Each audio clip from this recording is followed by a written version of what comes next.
Okay जी, हमारा chapter था business valuation के नाम से, और जल्दी से मैं रीकैप करने लगा हूँ कि वैल्यूएशन हमें किस वक्त रिक्वायर्ड होती है। दो तरह की कंपनीज, कोटेड कंपनीज, कौन सी कंपनीज जिनके शेयर स्टॉक एक्सचेंज पे कोट हो रहे होते हैं, और दूसरी कंपनीज जो कि हम प्राइवेट कहते हैं, जिनके शेयर्स हम पब्लिकली सेल आउट नहीं करते हैं।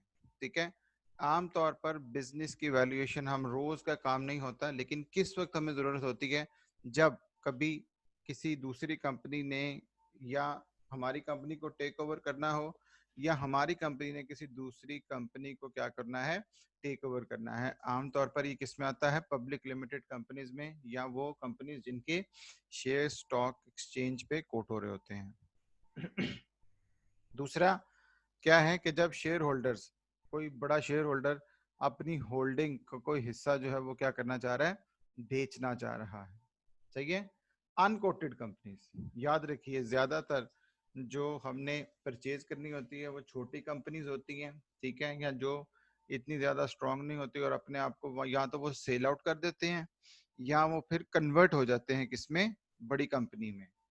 तो अनकोटेड कंपनी के लिए देखिए, सबसे पहले क्या है, they wish to go for public, यानी कि पहले प्राइवेट थे, अब वो पब्लिक में जाना चाह रहे हैं, या किसी और कंपनी के साथ मर्ज होना चाह रहे हैं, या उन्होंने शेयर्स को क्या करना है, सेल आउट करना है।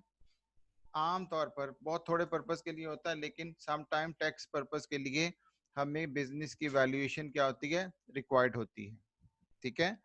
और क्योंकि इसके लिए आमतौर पर वेल्थ टैक्स वगैरह का मसला होता है, तो उसके लिए हमें फिर ये देखना पड़ता है कि जी कंपनी के शेयर की वैल्यू क्या है, या अगर कंपनी ने किसी फाइनेंशियल इंस्टीट्यूशन से क्या करना है, लोन लेना है, फाइनेंशियल इंस्टीट्यूशन से लोन लेना है, और वो कहें कि जी हमें बताइए कि आपकी कंपनी की वर्थ कितनी है, तो उस केस में भी हमारी बिजनेस जो वैल्यूएशन है ये रिक्वायर्ड होती है। आमतौर पर फॉर एनी कंपनी, किसी सिचुएशन में जब कंपनी डूबने वाली होती है या ख़त्म होने वाली होती है, तो उस वक़्त भी हमें इसकी ज़रूरत पड़ती है, या कंपनी को रीफाइनेंस करने के लिए क्या कहती हैं, हमें उसकी वैल्यूएशन ज़रूरत होती है। ठीक है जी। इंफॉर्मेशन इसकी रिक्वायर्ड हमने वो बताया था पेज 295 पे, काइंडली इसको दोबारा से देख लीजिएगा। मेथड्स ऑफ वैल्यूएशन में जो हमने देखे थे, पहला कौन सा देखा था, एसेट बेस्ड वैल्यूएशन और नेट एसेट बेस्ड वैल्यूएशन की हमने एग्जांपल जो है वो भी की थी। पेज नोट कर लीजिएगा 296 पे वो एग्जांपल थी। ठीक है। जिसमें हमने ये देखा था कि नेट एसेट्स को डिवाइड कर दिया था किससे, नंबर ऑफ ऑर्डिनरी शेयर से। सही है। और नेट एसेट्स हमने कैसे निकाले थे, total assets minus total liabilities, in other word net assets किसके इक्वल होता है, शेयर होल्डर्स इक्विटी के। अगली क्या थी, income based valuation. Income based valuation में हमारे दो थे, one which is called price earning ratio, और दूसरा क्या था, earning yield. Price earning ratio का फॉर्मूला क्या होता है, हमें पता है, क्या कहते हैं, मार्केट प्राइस ओवर ईपीएस। तीसरी जो वैल्यूएशन थी जो आज हम उसको करेंगे इंशाल्लाह ताला, वो हमारी क्या है, कैश फ्लो बेस्ड वैल्यूएशन। ठीक है। हमारे पास जो इसने क्या कहते हैं, पेज 296 पे हम ऑलरेडी इसकी एग्जांपल जो है वो देख चुके थे, और ये उस एग्जांपल का सारा सोल्यूशन भी हमने जो है वो वन बाय वन और स्टेप बाय स्टेप इसको किया था। Income based valuation. ठीक है। सब लोग काइंडली पेज नंबर आ जाइएगा 300 पे। लास्ट टाइम जो हम कर रहे थे काम, वो क्या कर रहे थे, पेज 300 पे एग्जाम्पल है फ्लाई कैचर के नाम से। ठीक है। उससे पहले थोड़ा सा देख लीजिए, इनकम बेस्ड वैल्यूएशन में क्या था, प्राइस अर्निंग रेशियो, फॉर्मूला क्या था जी, मार्केट प्राइस शेयर की डिवाइड किससे, ईपीएस से। और ईपीएस आप लोगों को पता ही है क्या होता है, profit after tax minus, sorry, profit after tax divided by number of ordinary share जो भी हमारी कंपनी ने इशू किए होते हैं। सही हो गया। आमतौर पर देखिए ये किसके लिए यूज हो रही है, फॉर अनकोटेड कंपनी के लिए।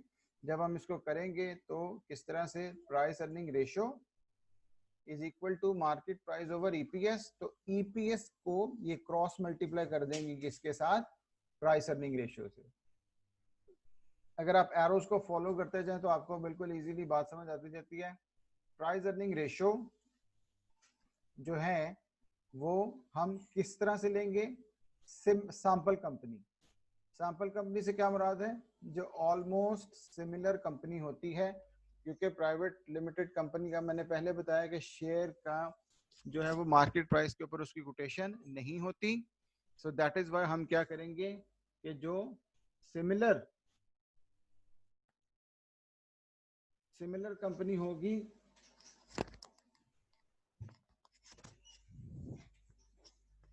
उसकी हम क्या कर देंगे, प्राइस अर्निंग रेशियो ले सकते हैं।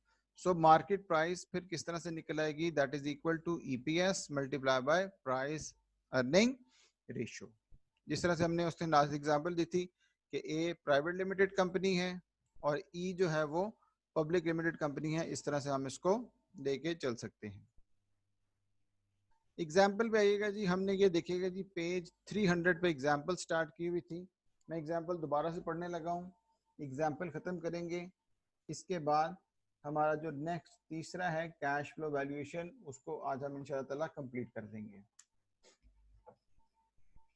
पेज 300 पे क्वेश्चन में पढ़ने लगा हूँ जी, Flycatcher wishes to make a takeover bid for the share of an unquoted company Mayfly.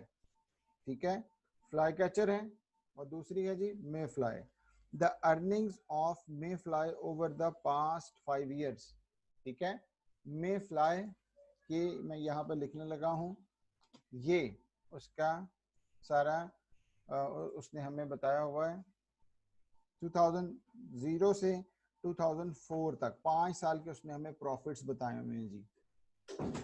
ठीक है, और the average price earning ratio of a quoted company in the industry in which Mayfly operates is 10.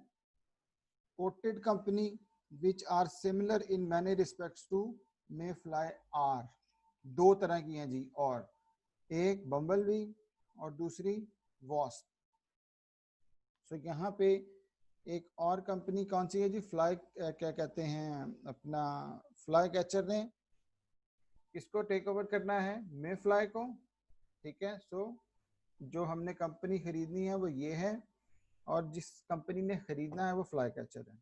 ठीक है, तो kindly calculator आप लोगों के पास होंगे, जल्दी से इनके प्रॉफिट्स को एडअप कर दीजिएगा।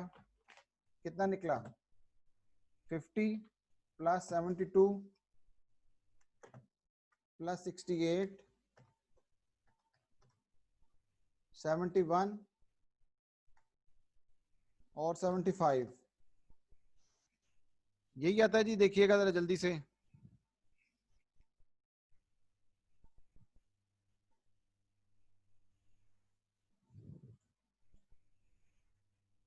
हाँ जी ठीक है जी, थैंक यू वेरी मच, शाबाश।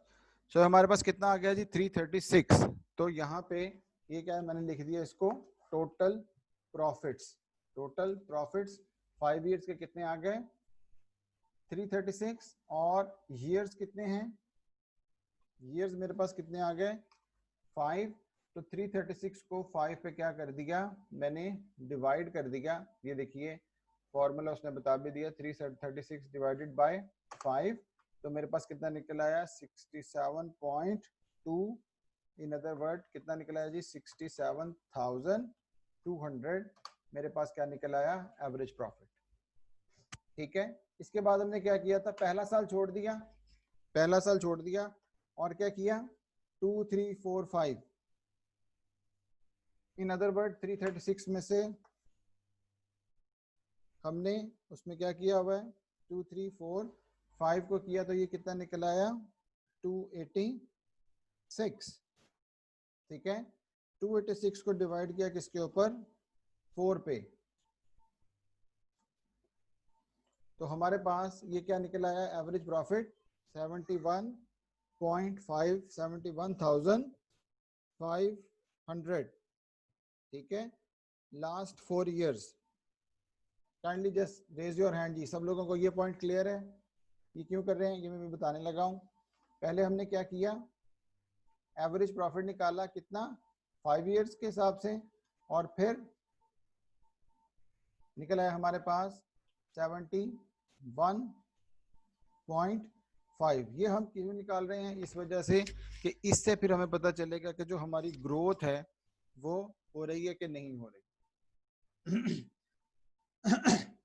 तो अब हमारे पास यहाँ पे दो तरह की जो सिचुएशन है उसको समझ लीजिएगा कि परचेजिंग कंपनी, एक क्या है परचेजिंग, दूसरी कौन सी है टारगेट, और तीसरी कौन सी है जी सैंपल कंपनीज।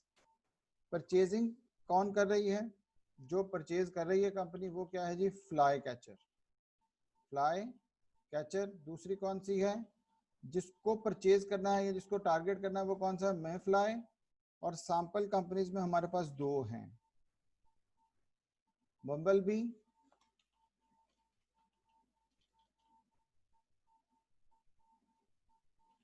बी और कौन सी वॉस्प। ठीक है, ये हमारे पास दो कंपनीज हैं। ठीक हो गया। सो उसने हमें दो कंपनीज नीचे बताई हुई हैं।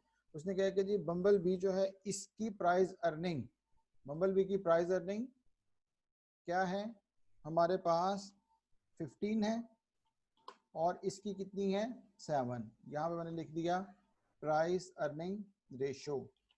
और ये क्या है सैंपल कंपनीज की, हमने जिस तरह से मैंने पहले बताया कि हम इसको सैंपल कंपनीज के हिसाब से ही देखते हैं। ओके जी, आंसर पे जरा 1 मिनट के लिए आइएगा, थोड़ा सा हमें पढ़ना पड़ेगा। उसने बताया कि अर्निंग्स, आंसर जहां पे लिखा हुआ है average earnings over the last 5 years, वो कितनी है जी 67,200 हम निकाल चुके हैं। And over the last 4 years कितनी है 71,500। ठीक हो गया। तो उसने क्या कहा, उसने कहा कि जो लो एस्टिमेट है वो हम किसके ऊपर लेके चलेंगे 71,500 पे, सही है। और हाई एस्टिमेट हम किस पे रखेंगे, जो हमारा लास्ट ईयर का प्रॉफिट है। लास्ट ईयर का प्रॉफिट देखिएगा जी कितना दिया हुआ क्वेश्चन में, उसने हमें लास्ट ईयर का जो प्रॉफिट है वो कितना है, वो है 75,000। अगर मैं कहता हूं कि जी नहीं मैं किसी चीज को नहीं मानता, मैं लास्ट ईयर के प्रॉफिट को ही मानता हूं, तो वो क्या होगा 75,000। लेकिन अगर मैं कहूं कि मैं लास्ट 4 इयर्स के एवरेज प्रॉफिट को मानता हूं, ठीक है, क्योंकि एक साल की परफॉर्मेंस कभी भी नहीं लेनी चाहिए, तो वो कितनी बनती है 71,500। तो मेरे पास दो सिचुएशन आ गई, एक लास्ट 4 ईयर का एवरेज प्रॉफिट 1 कह दिया, और दूसरी सिचुएशन क्या है मेरे पास के लास्ट ईयर प्रॉफिट। सही हो गया जी। सो यहाँ पे मैं आपको बता रहा हूं कि अब हम कंपनी की वैल्यूएशन दो तरीके से कर सकते हैं। या हम कर सकते हैं किसके ऊपर, लास्ट ईयर प्रॉफिट के ऊपर सिंपल, या हम करेंगे लास्ट एवरेज 4 ईयर। तो मैं बताऊं आपको, अभी पहले बता दूं कि जो सबसे अच्छी ऑप्शन है वो ये वाली है, ठीक है। तो यहाँ पे बिजनेस वैल्यूएशन मैं यहाँ पे लिखने लगा हूं, कैन बी मेड, ठीक है, इधर यूजिंग, अब स्पेलिंग मिस्टेक को काइंडली छोड़ दीजिएगा, यूजिंग लास्ट ईयर प्रॉफिट और लास्ट 4 और जितने भी होंगे और 5 इयर्स आम तौर पर, ठीक है। एस्टिमेटेड ज्यादा अच्छा है, आप 5 भी ले सकते हैं, बुक वाले ने यहाँ पे 4 साल लिए हैं। लास्ट 4 और 5 इयर्स एवरेज प्रॉफिट, ठीक है, लास्ट 4 और 5 इयर्स एवरेज प्रॉफिट। किस तरह से देखिएगा, अब जहां पे आंसर है वहां पे आएगा बी में प्राइस अर्निंग रेशो। उसने क्या बताया, बम्बल बी की कितनी है 15, ये बम्बल बी की कितनी है 15, बहुत ज्यादा अच्छी है। और दूसरे की क्या है, दूसरे की क्या है जी 7, जो कि बहुत ही नीचे है, सही है। दो उसने बताई हैं, एक उसने और भी बताई थी, ए और बी जहां पे दिया हुआ ना क्वेश्चन में, उसने बताया था the average price earning ratio of quoted companies in the industries in which Mayfly operates. उसने क्या कहा था कि जहां पे मतलब एवरेज प्राइस अर्निंग रेशियो वहां पे क्या चलती है, एवरेज प्राइस अर्निंग रेशियो चल रही है कितनी, 10। तो अब हमारे पास तीन सिचुएशन आ गई, 15, 7 और क्या है 10, सही हो गया। अब याद रखिए आम तौर पर क्या किया जाता है, जब भी कभी एवेल्यूएशन करनी होगी तो जो भी हमारी क्या कहते हैं 15 वाली है ना, इसको तो हम जरा थोड़ा सा साइड पे कर देंगे, 15 वाले को हम क्या कर देंगे, साइड पे कर देंगे। देखिए उसने नीचे उसने क्या बताया हुआ, on the other hand, last paragraph में पढ़ रहा हूँ, may fly expectations of earnings are probably better than of WASP. A suitable price earning ratio might be based on the industry average 10. Since Mayfly is an unquoted company and therefore more risky, a lower price earning ratio might be more appropriate. किस तरह से, 60% या 70%, ठीक है, और या उसको किस पे कर लेते हैं 50% पे। अब सारी जो चीज है उसका क्राइटेरिया लिख लीजिए। क्राइटेरिया का मतलब तरीका क्या है कि जो एवरेज प्राइस अर्निंग रेशियो दी जाती है ना, प्राइस अर्निंग रेशियो दी जाती है, इसका प्रैक्टिकली क्या चलता है, जो बाहर प्रैक्टिस में चलता है वो क्या चलता है कि इसका 2/3 ले लें, इसका क्या ले लें 2/3। 2/3 का मतलब पता क्या होता है, आम तौर पर ये होता है जी 66%। आमतौर पर इसको मैथ्स में लिखा जाता है 66 एंड 2/3%, इस तरह से करके इसको लिखा जाता है, ठीक है। यहाँ पर इसने क्या किया हुआ है, जो सैंपल कंपनी है हमारे पास, जो सैंपल है वो कितनी है 10। उसने इसके दो क्राइटेरिया बना लिए, एक उसने बना लिया 70% पे और दूसरा उसने बना लिया किसके ऊपर 50% पे। यानी कि उसने 10 प्राइस अर्निंग रेशियो नहीं माना, उसने 10 नहीं माना, क्यों कि जो 10 है ये कोटेड कंपनी की है, हम किसकी कंपनी हमने लेनी है, अनकोटेड। अनकोटेड रिस्की होती है, सो 10 का हम क्या ले लेंगे,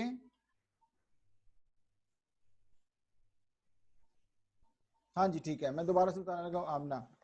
क्राइटेरिया मैं बता रहा हूँ कि जी प्रैक्टिकली क्या चलता है, प्रैक्टिकली आम तौर पे क्या चलता है कि जो भी आपको सैंपल प्राइस अर्निंग रेशियो दी होती है उसका 2/3 ले लेते हैं, यानी कि उसको एग्जैक्ट एज इट इज 100% नहीं मान सकते हम, ठीक है। और इसका मतलब क्या होता है जी 66 एंड 2/3, मैं ब्रैकेट में लिख रहा हूं ताकि वो 662 ना लगे, 66 एंड 2/3%, या सिंपली जिसको हम कहते हैं ना 2/3। सो जो भी सैंपल दिया होगा उसका 2/3 ले रहे थे। प्रूफ के सोल्यूशन में उसने क्या किया, इसके दो क्राइटेरिया बना लिए। उसने कहा कि जी ठीक है 10 ले लेते हैं और हम हाई किस पे चले जाते हैं 70% पे और लो किस पे चले जाते हैं 50% पे। इन अदर वर्ड यहाँ पे 10 मल्टीप्लाई बाय दिस और यहाँ पे 10 मल्टीप्लाई बाय दिस। तो अब हमारे पास दो प्राइस अर्निंग निकल आए, क्या निकल आए, दो प्राइस अर्निंग निकल आए। एक कौन सा 7 वाला which is on the high side, और दूसरा कौन सा है 5 which is on the low side, ठीक है। याद रखिए अगर हमें ना बताया हो तो फिर हम ये वाला क्राइटेरिया यूज कर सकते हैं, ये इसका रिकमेंडेड क्राइटेरिया होता है, ये इसका without any doubt recommended criteria है कि जो भी सैंपल कंपनी दी हो उसका 2/3 ले लें तो वो हमारे पास निकल आएगा।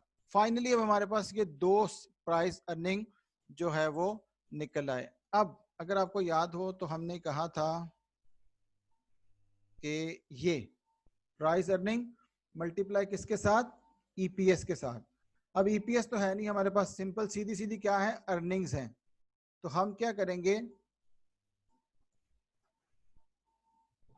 यानी कि वैल्यूएशन किस तरह से निकल आएगी, that is equal to market price और वैल्यू कैसे निकलेगी, अर्निंग्स मल्टीप्लाई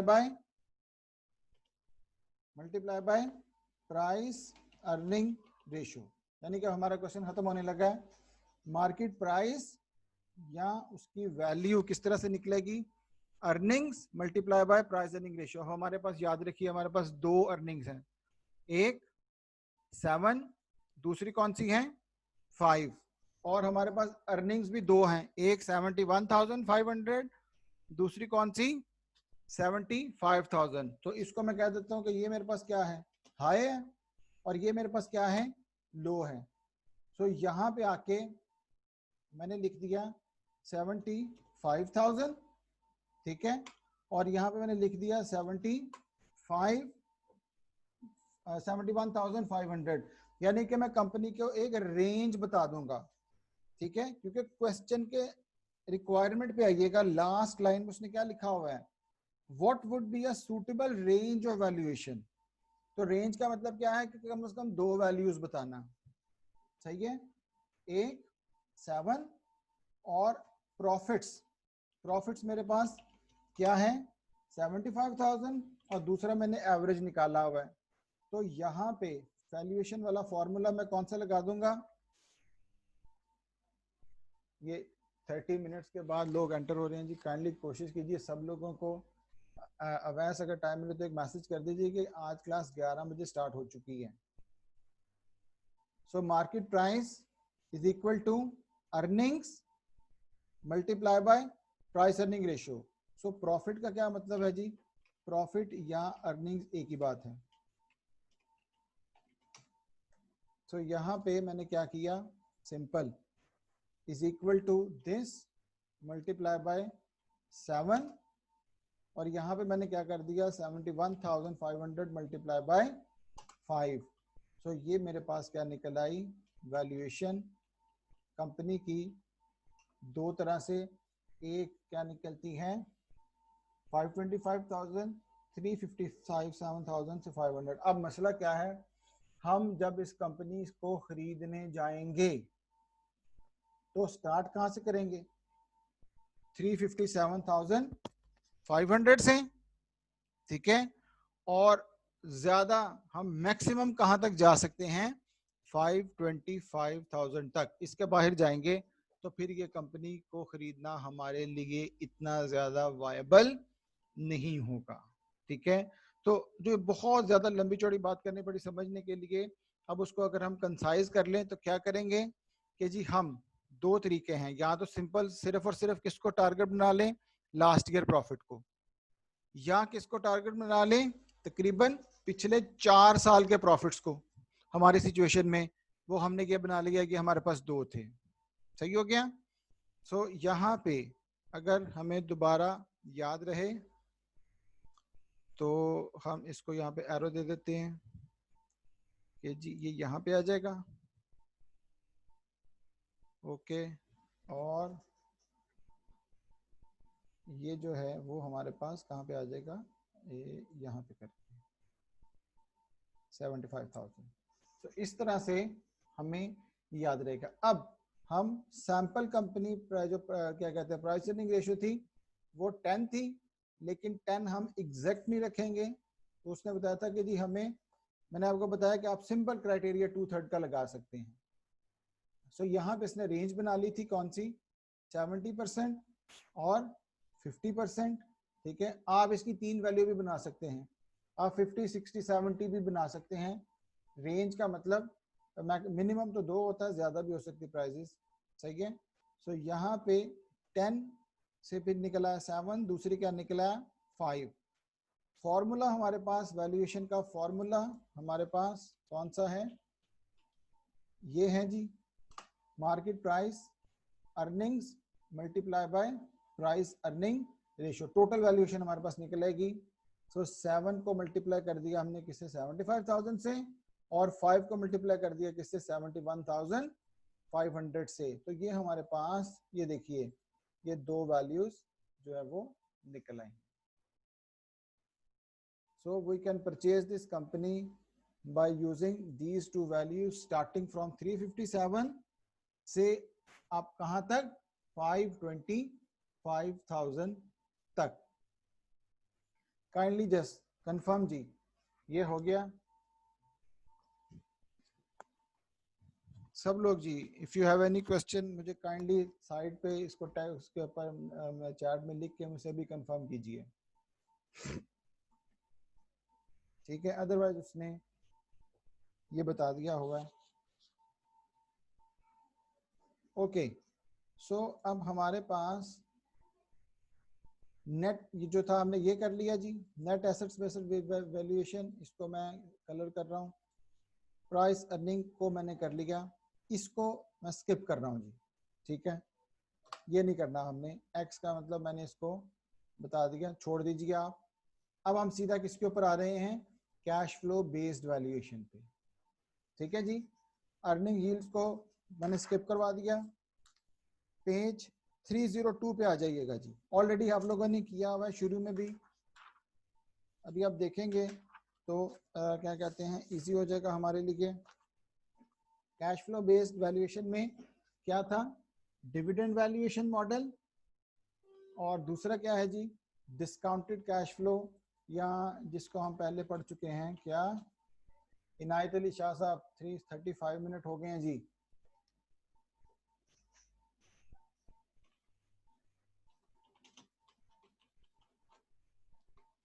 सब लोग काइंडली जी नोट कर लीजिए कि क्लास में, ठीक है, हम जितने बजे भी एंटर हो रहे हैं, लेकिन अगर हमारे एग्जामिनेशन की अगर कोई अबर आती है पॉलिसी, अभी फ़िलहाल नहीं आई, ठीक है, तो अगर कोई आएगी तो उसमें फिर ये देख लीजिएगा कि हमें टाइम बाउंडेड होना पड़ेगा, ठीक है। तो कोशिश करें कि बस हमारा जो टाइम है, जो भी हमारा स्टिपुलेटेड टाइम होता है क्लास का, उसको कर लें। आज हमारा ऑलमोस्ट ये ख़त्म हो जाएगा। नेक्स्ट जितनी भी हमारी क्लासेस होंगी, 1, 2 या 3, उसमें हमने सिर्फ और सिर्फ रिवीजन करनी है, ठीक है, और तो छोटी मोटी एक्टिविटी करनी है हमने। अच्छा जी, कैश फ्लो बेस्ड वैल्यूएशन, सबसे अच्छी वैल्यूएशन हुनैर और सुहेल,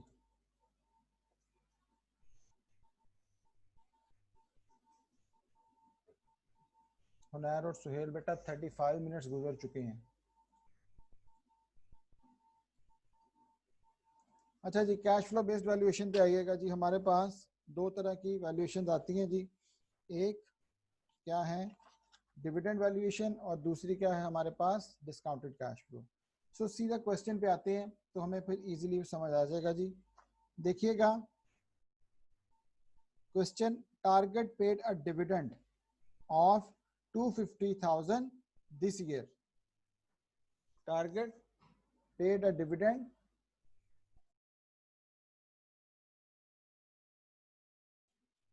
कितना, 250,000 this year. The current return, confirm कीजिएगा जी मुझे, सब लोगों को क्वेश्चन मिल गया पेज 302 पे।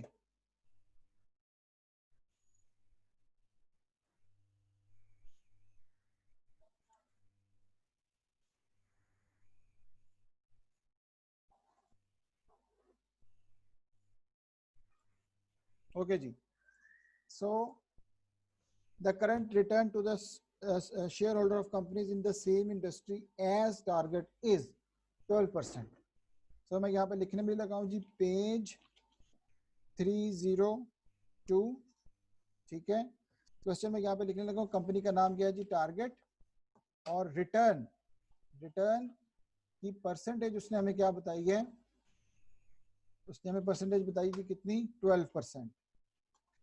Okay, although it is expected that an additional risk premium, क्या कहते हैं कि जी रिस्क प्रीमियम उसका कितना है, 2%। रिस्क प्रीमियम उसका कितना है, 2% will be applicable of target being a smaller and unquoted company.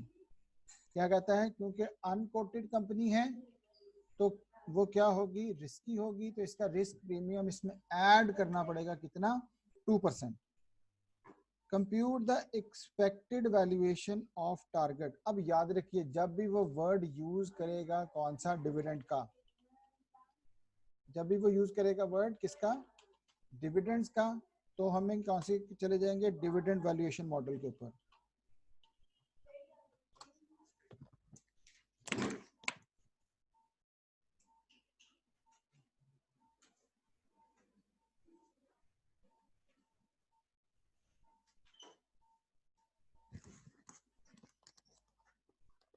Okay जी, सो डिविडेंड कितना है, 250,000।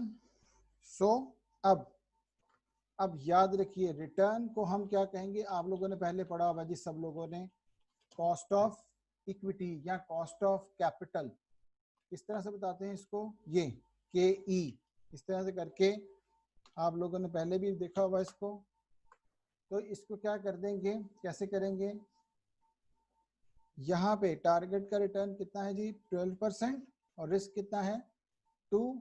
सो यहाँ पे इसको ऐड अप कर देना है, 12% यहाँ पे बता भी रहा हूँ plus 2%, that is equal to कितना हो गया 14%। सो कॉस्ट ऑफ इक्विटी कितनी आ जाएगी 14%। डिविडेंड, डिविडेंड को मैंने लिख दिया जी D0, D0 stand for dividends start of the year. ठीक है, याद रखिएगा dividends start of the year. Okay, dividend क्या है, स्टार्ट ऑफ द ईयर। और उसने क्या बताया, नीचे आइएगा ए में, the current level of dividend is expected to continue into the foreseeable future. Part A उसने कहा कि जी करंट डिविडेंड चलता रहेगा, इसको मैं लिख सकता हूं no growth. Am I clear जी, नो ग्रोथ का क्या मतलब है, उसने कहा कि जो डिविडेंड है यही चलते रहेंगे। ठीक है, तो इसका मतलब क्या हुआ कि पार्ट ए कौन सा होगा, इसमें कोई ग्रोथ का एलिमेंट नहीं है। And just raise your hand. ये बात क्लियर हुई सबको, ये पॉइंट क्लियर हुआ।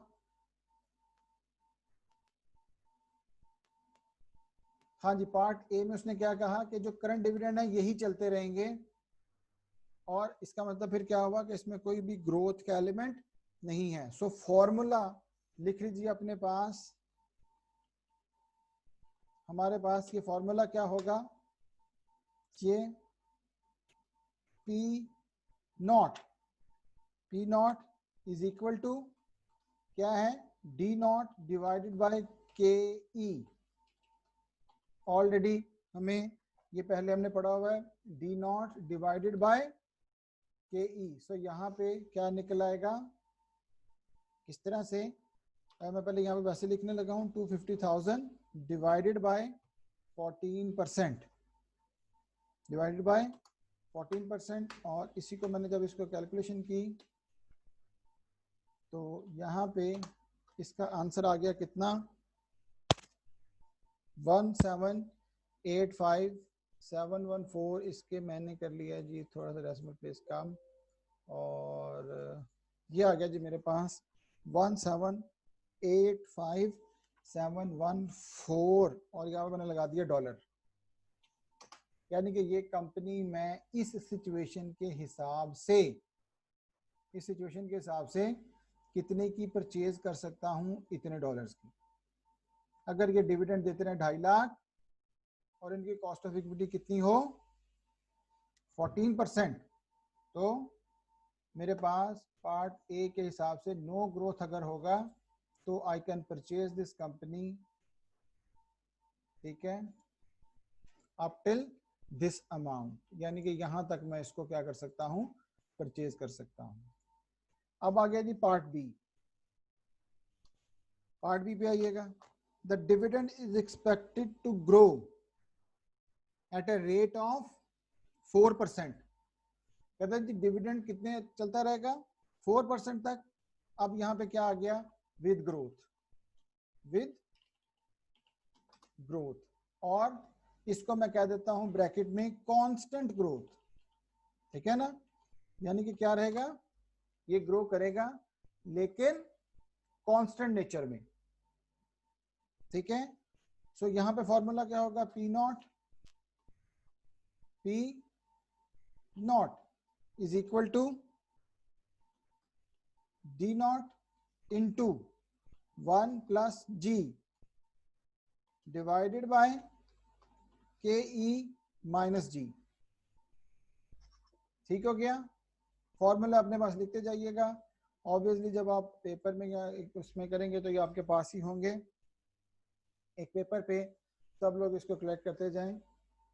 सो अब यहाँ पे क्या आ जाएगा जी 250,000 इंटू 1 प्लस ग्रोथ रेट उसने बताया हमें कितना 4%, कितना 4% divided by cost of equity 14% minus growth which is कितना है जी 4%।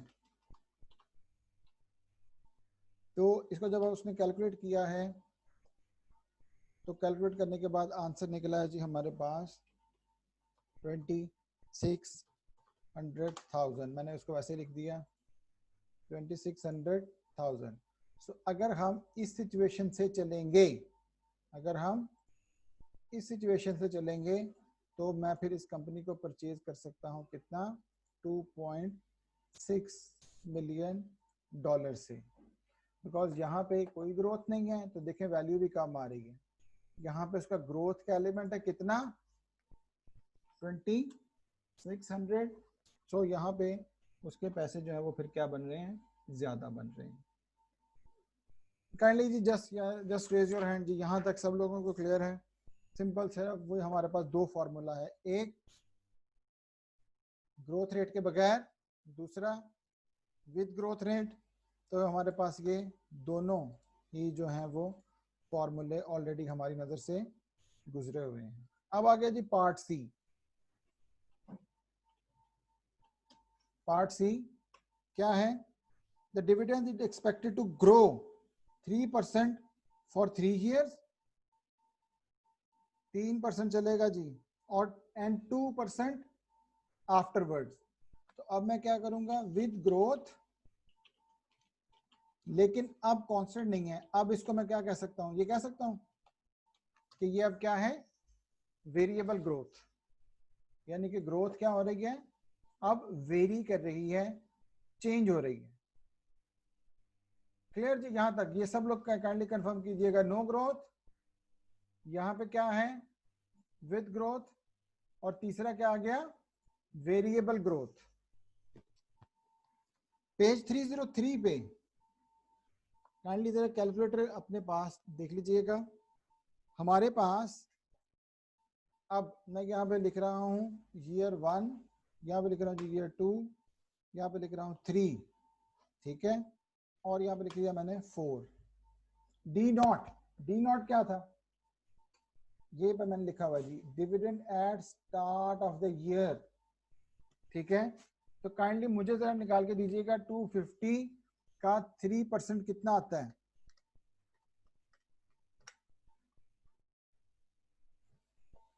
टू 250 का 3% कितना आएगा?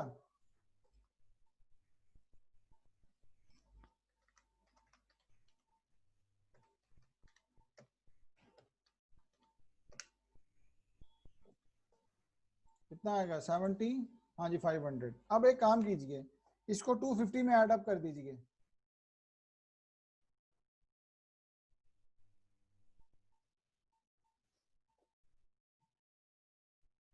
सैयद अशर साहब आप 45 मिनट लेट हैं जी। ओ भाई क्या हो गया है? 250,000 में जमा कर दीजिए 7500। हम ना इतना नहीं आता। एक मिनट जी मैं यहाँ पे इसको लहदा से करने लगा हूँ।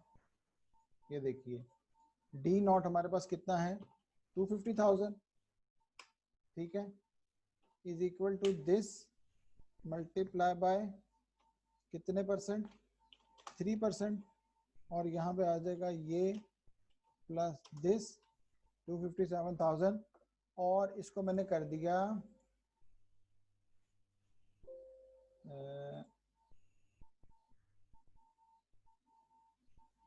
राउंड ऑफ कर दिया। ठीक है, बुक वाले ने इसको राउंड ऑफ किया हुआ है, उसने 257,500 को डायरेक्ट ले लिया हुआ है, क्या 258,000। हाँ शाबाश, ठीक है जी शहरियार, अब सब सही है। ठीक है, बुक वाले ने क्या किया हुआ है, 257,000 उसने 258 किया हुआ है।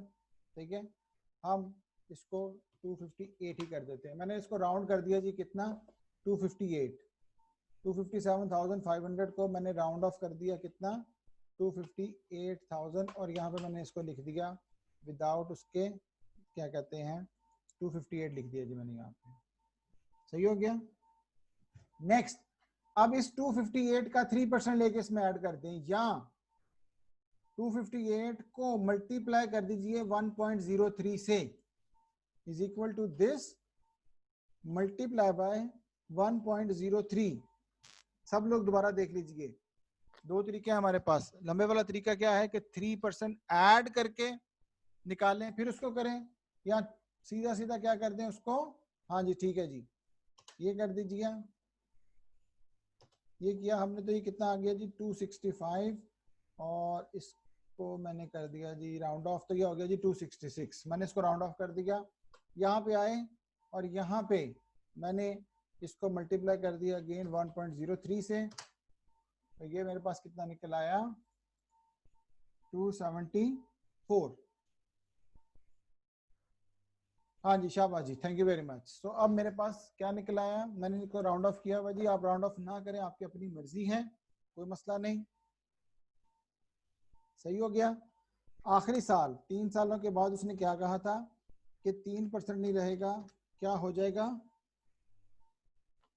2% हो जाएगा, सही है 2% हो जाएगा। तो यहाँ पे आए और यहाँ पे कीजिए दिस वन मल्टीप्लाई बाय 1.02, 1.02, तो ये आ गया जी 279। अब यहाँ से याद रखिएगा, इसके बाद से इसको कहते हैं एन्युटी बन जाएगी, एन्युटी या इन्फिनिटी हो जाएगी। ये तो था हर साल क्या क्या 3%, 3%, और अब यहाँ से क्या है 2%, और मैं यहाँ पे एरो ये इस तरह से करके लगा रहा हूँ कि ये अब फिर अब हमेशा किसके ऊपर ही रहेगा,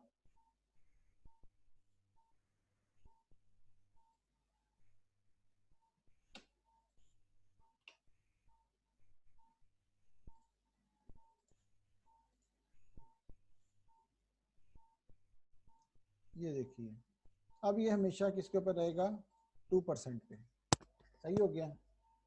तो एक काम कीजिए,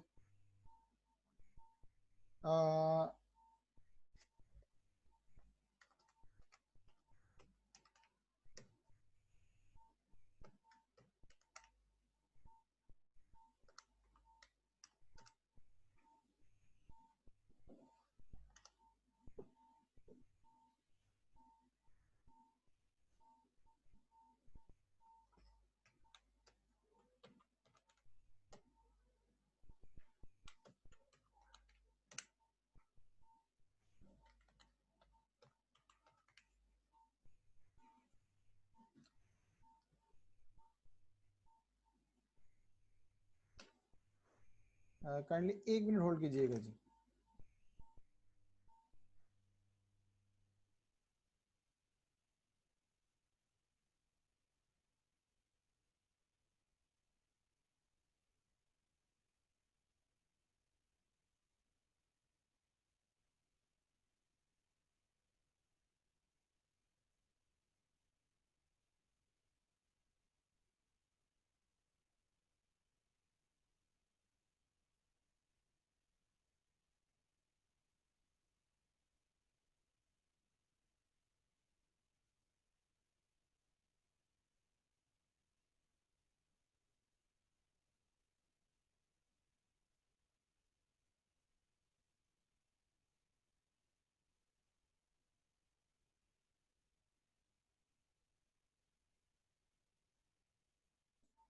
अच्छा जी सॉरी, छोटी सी मुझे उसमें कॉल आ गई थी।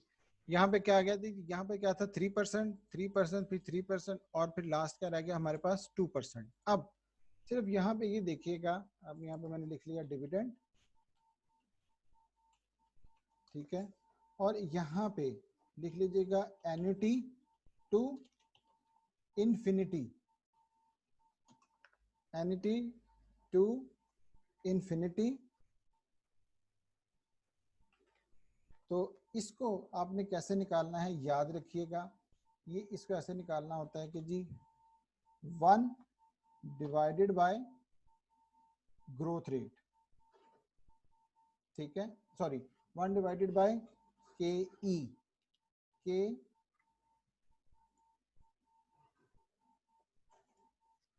ई कॉस्ट ऑफ इक्विटी, इसको निकालिएगा। और कॉस्ट ऑफ इक्विटी कौन सी रखनी है यहाँ पे आपने, विदाउट जो रिस्क वाली है, ठीक है।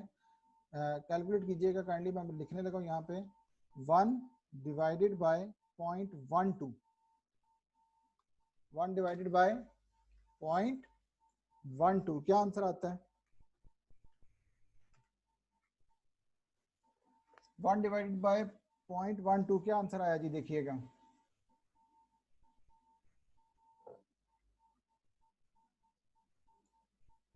हाँ जी, जब ये करेंगे तो ये कितना आ जाएगा हमारे पास आंसर 8.333।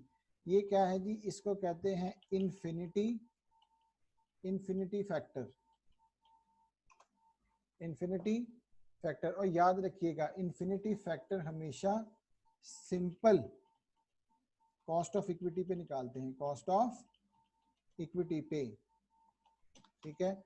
बुक वाले ने यहाँ पे थोड़ा सा उसको गलत लिख दिया हुआ है, आपने सिंपल और सिंपल इसका फॉर्मूला क्या रखना है, 1 डिवाइडेड बाय के ई, याद रखना अब आपने इसको 1 divided by cost of equity, ठीक हो गया। सो यहाँ पे एक काम कीजिए, पहले ये मल्टीप्लाई कर दीजिए इसके साथ, तो ये आ गया हमारे पास कितना 2326 या 2327 के करीब, ये हमारे पास ये निकल आएगा आफ्टर 4 ईयर्स। इस चीज को सिर्फ याद रखना, आखिरी साल के लिए, लास्ट ईयर के लिए हमने इसको क्या कहते हैं, ये इस तरह से कैलकुलेट करना है, ठीक हो गया।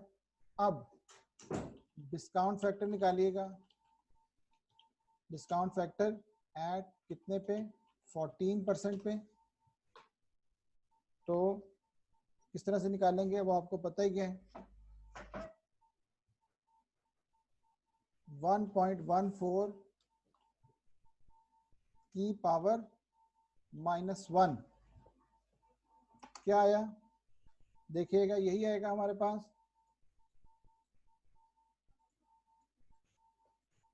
ठीक है। दोबारा देख लीजिएगा 1.14 की पावर -1, और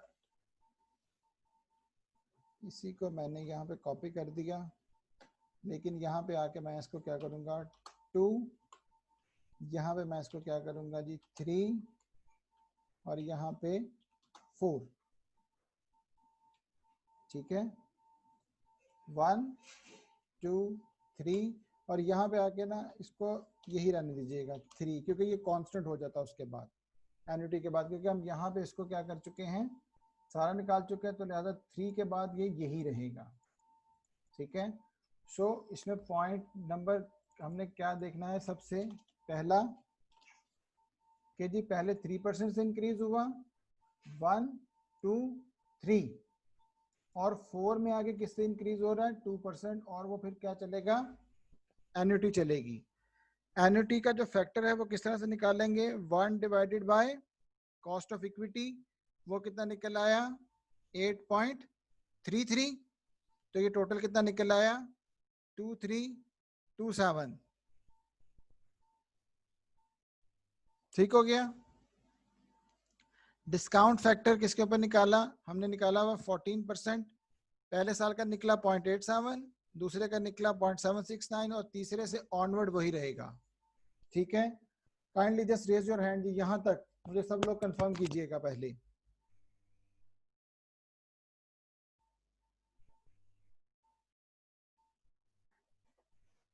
अब हम यहाँ पे इसकी प्रेजेंट वैल्यू जो है वो निकाल सकते हैं किस तरह से, 258 मल्टीप्लाई बाय दिस वन, ठीक है, ये आ गया जी। इसको बाद में हम अब कर लेते हैं इसके क्या कहते हैं डेसिमल प्लेसेस को।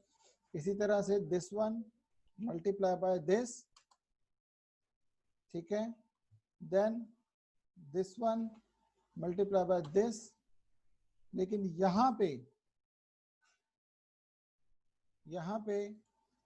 क्या करना है, दिस वन मल्टीप्लाई बाय ये चीज, इससे करना है जी 2327 से,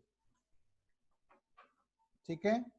सो यहाँ पे हम ने इनको कर लिया कम, और यहाँ पे कर लेते हैं जी इसका सम कितना आ गया 2186, बुक वाले ने 2185 है, ऑलमोस्ट ठीक है। तो यहाँ पे हम कह सकते हैं कि जी 2186,000 के हिसाब से हम ये कंपनी को क्या कर सकते हैं, परचेज कर सकते हैं। पहले में क्या निकला था 785, दूसरे में कितना निकला था 2600, और तीसरे में कितना निकला हमारे पास 2186, ठीक है। सिंपल यहाँ पर एक चीज का ध्यान रखना है कि जब अगर ये जब तीसरे साल में आना है तो इसको क्या कर लेना है, हमने यहाँ पे इसको कांस्टेंट कर देना, ठीक हो गया जी। सो अब हमारे पास वैल्यूएशन में नो ग्रोथ, विद ग्रोथ और वेरिएबल ग्रोथ रेट, ठीक है। यहां तक भी काइंडली सब लोग, यू हैव 2-3 मिनट्स, काइंडली सब लोग जरा इस एग्जाम्पल को जो बाद में भी आए हैं इसको सब लोग जरा काइंडली रिव्यू कीजिए। आपके पास कोर्स पैक में पेज 302 303 है। नेक्स्ट जो है वो हमारा बिल्कुल एक छोटा सा कॉन्सेप्ट है, हमने पहले इन्वेस्टमेंट अप्रेजल में किया हुआ है, तो उसके ऊपर हमें ज़्यादा टाइम नहीं लगेगा, 1 मिनट का काम है जी। तो हमारा कोर्स जो है वो फिर इंशाल्लाह ताला आज जो है वो पूरा हो जाएगा, ठीक है। वी हैव टाइम, तो जल्दी से इसको रिव्यू कीजिए। किसी के अगर कोई क्वेश्चन है मुझे साइड में चैट पे लिखिए, मैं उसको अभी जो है ना वो करता हूँ। अगर किसी ने डिस्कशन करनी है तो मुझे बताया, मैं उसको अनम्यूट कर देता हूँ जी।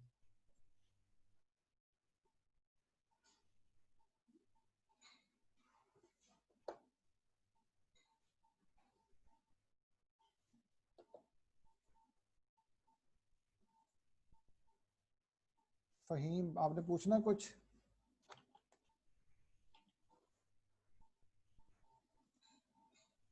जी फहीम साहब,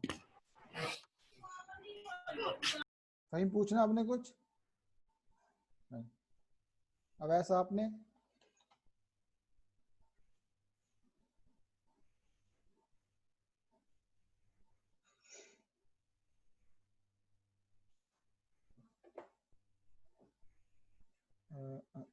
ओके ओके जी। सब लोग जरा काइंडली तीनों पॉइंट्स को, जो तीनों पार्ट्स हैं इंपॉर्टेंट हैं, आप मेरी बात समझ ही गए होंगे, ठीक है।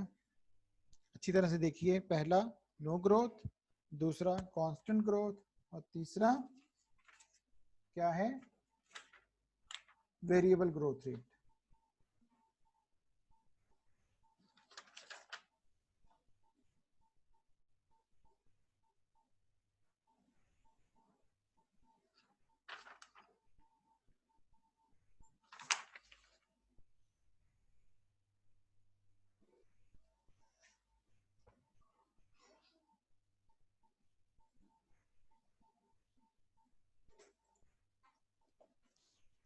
Page 303,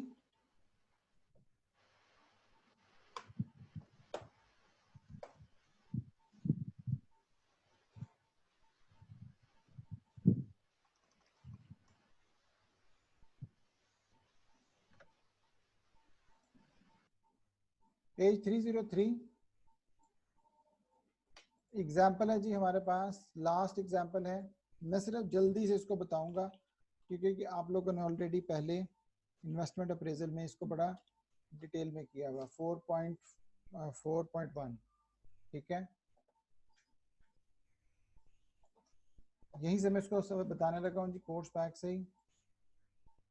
diversification wishes to make a bid, bid का मतलब है परचेज करना। For Tedco makes after tax profit कितना है जी 40,000 a year. Diversification believes that if further money is spent on additional investment, the after tax cash flows could be as follows. Year 0 में 1 लाख है negative, 1 में negative 80,000 और उसके बाद 60, 100, 150 और 150 हैं जी। 5 साल तक उसने हमें कैश फ्लोज बताए हैं। After tax cost of capital कितनी है उसकी, अक्सर ये तकरीबन बेटा घंटा गुजर चुका है, क्लास खत्म होने वाली है। After tax cost of capital कितनी है डाइवर्सिफिकेशन की 15%, ठीक है। तो ईयर क्या है जी हमारे पास 0, 1, 2, 3, 4, 5। कैश फ्लोज, कैश फ्लोज उसने हमें क्या बताए हैं, नेगेटिव 100,000, नेगेटिव 80,000, फिर 60,000, 100,000, 150,000 और फिर 150,000, ठीक है जी। और डिस्काउंट रेट उसने हमें क्या बताया है, डिस्काउंट रेट 15% है, ठीक है। और इसका हम निकाल लेते हैं यहाँ पे प्रेजेंट वैल्यू फैक्टर, किस तरह से, उसी तरह से 1.15 की पावर -1, ठीक है जी। पहले साल ये निकल आया, ये यहाँ पे है जी पहले साल, पहले पर तो 1 ही रहेगा, ठीक है। अब बाकियों पे भी निकाल लेते हैं। यहाँ पे क्या निकला है 2, यहाँ पे निकला है जी 3, यहाँ पे निकला आया 4 और यहाँ पे निकला आया 5। तो प्रेजेंट वैल्यू क्या आ जाएगी, this one multiply by this, ठीक है। और इसको इसी तरह से अगर हम कर लेंगे, नीचे लेते आए तो ये ऑटोमेटिकली सारों को ये क्या कर देगा, इसने कैलकुलेट कर दिया, ठीक है। सिंपल मैंने क्या किया जी, ये कैश फ्लोज हैं पेज 304 पे, इसका सोल्यूशन आगे उसने किया भी होगा। पहले साल 1 ही रहा, दूसरे साल का फैक्टर ये है, तीसरे साल का ये है। ऑलरेडी आप लोगों को पता है कि जी डिस्काउंट फैक्टर के ऊपर हमने किस तरह से इसको कैलकुलेट करना होता है, ठीक है। और ये हमारे पास ये सारे निकल आए, क्या कहते हैं इसकी प्रेजेंट वैल्यू, ओके। और यहाँ पे हम कर लेते हैं सम कर लिया तो हमारे पास ये निकल आया कितना 101। बुक वाले के साथ थोड़ा सा मिसमैच करेगा ड्यू टू राउंडिंग या उसके कैलकुलेशन की वजह से, ठीक है जी। ये हमारे पास निकल आई प्रेजेंट वैल्यू। अगर हम क्या करेंगे यूजिंग कौन सा, discounted cash flows, discounted cash flows को अगर हम यूज करेंगे तो हमारे पास ये वाली जो है वो सिचुएशन आ जाएगी, ठीक हो गया। यहां तक क्लियर है जी, ये इसमें कोई इतना ज्यादा डिफिकल्ट नहीं था, ये ऑलरेडी आपने कर लिया हुआ है। This is the last one, ठीक है। यहाँ पे अगर मैं रिकैप करूं, ये देखिए जी, एसेट बेस्ड में हमने पहले किया नेट एसेट बेस्ड वैल्यूएशन, दूसरे में मैंने करवाया आपको प्राइस अर्निंग, और ये नहीं करवाया, अर्निंग यील्ड छुड़वा दिया। और यहाँ पे अर्निंग यील्ड भी कर सकते थे लेकिन उसकी कोई इतना ज्यादा जरूरत नहीं है, ज्यादा इंपॉर्टेंट ये है डिविडेंड वैल्यूएशन मेथड। और उसके बाद क्या है discounted cash flow. Dividend valuation method में क्या है? नो ग्रोथ,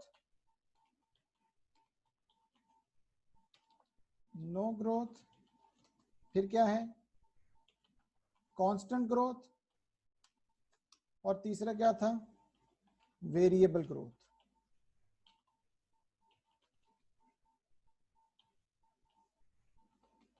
ठीक है जी, तीन चीजें। सही हो गया? सो अब और उसके बाद क्या था हमारे पास? Discounted cash flows. सो यहाँ पे ये देख लीजिए कि हमारे पास पहले हमने प्राइस अर्निंग से किया, फिर नो ग्रोथ, उसके बाद कांस्टेंट ग्रोथ, फिर वेरिएबल ग्रोथ, और लास्ट में हमारे पास क्या आ गया? Discounted cash flows. और डिस्काउंटेड कैश फ्लोज में आप लोगों ने ऑलरेडी जो पीछे चैप्टर पढ़ा हुआ है, ठीक है, वो आप लोगों के पास पहले भी था, इसमें कोई ज़्यादा डिफिकल्ट काम नहीं था। सिंपल कैश फ्लोज को किससे मल्टीप्लाई कर देना है? डिस्काउंट रेट से। अच्छा जी, सब लोग काइंडली इसको देख लीजिएगा। मैं इसको ऑब्वियसली अभी थोड़ी देर के बाद क्या कहते हैं यूट्यूब पे भी और उसके पे भी क्या कहते हैं LMS पे सारा मटेरियल रख दूंगा। सिर्फ और सिर्फ एक काम आपने करना है कि जो मैं आज आपको इसका क्वेश्चन भेजूंगा आज शाम को या कल सुबह तक, ठीक है, वो इसका कॉम्प्रिहेंसिव होगा पूरा, तो वो आपने एज एन असाइनमेंट मुझे नेक्स्ट क्लास से पहले क्या करनी है? सबमिट करवानी है। ठीक है, यानी कि you have time up till हमारी नेक्स्ट क्लास होगी मंडे को, तो फ्राइडे सॉरी संडे की शाम तक, संडे की रात तक आप मुझे जो है वो इसकी असाइनमेंट, इस चैप्टर की असाइनमेंट जो है वो सबमिट करवा दीजिए।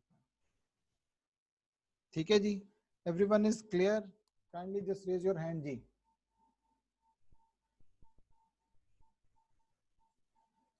शाबाश, सब लोग बैठे हुए हैं।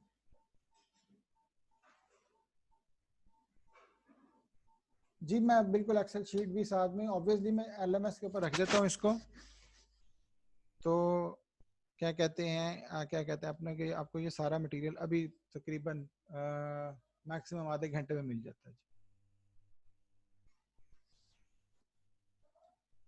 ठीक है जी, कोई भी अगर इसके अलावा डिस्कशन करनी होगी जी तो थोड़ी देर के बाद तकरीबन तो मेरी जी 2 o'clock पे मेरे जो है वो काउंसलिंग आवर्स होंगे, उसमें आ जाइएगा। और अगर किसी ने नहीं कोई क्लास अटेंड कर सका तो उनको बता दीजिएगा 2 o'clock पे मेरे काउंसलिंग आवर्स हैं दोबारा। अगर कुछ समझना चाहे चीज़ तो समझ लीजिएगा, कोई इशू नहीं। ठीक है, अल्लाह ताला हम सबको महफूज रखे जी। अगर कोई नहीं तो हम कंक्लूड करें जी, क्लास को कर सकते हैं।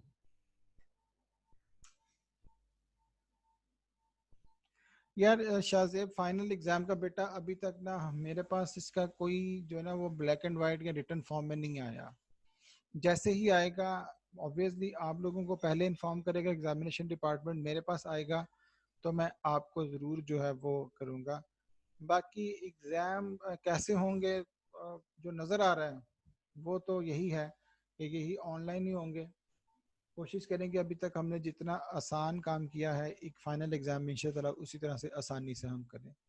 ठीक है, तो मैं दोबारा सब लोगों से कह रहा हूँ कि किसी ने भी कोई भी पैनिक होने की ज़रूरत नहीं है, कुछ नहीं होगा इंशाअल्लाह ताला। सब लोगों के लिए जो है वो आसानी होगा। ठीक है जी, इंशाअल्लाह ताला फिर मिलते हैं नेक्स्ट क्लास में।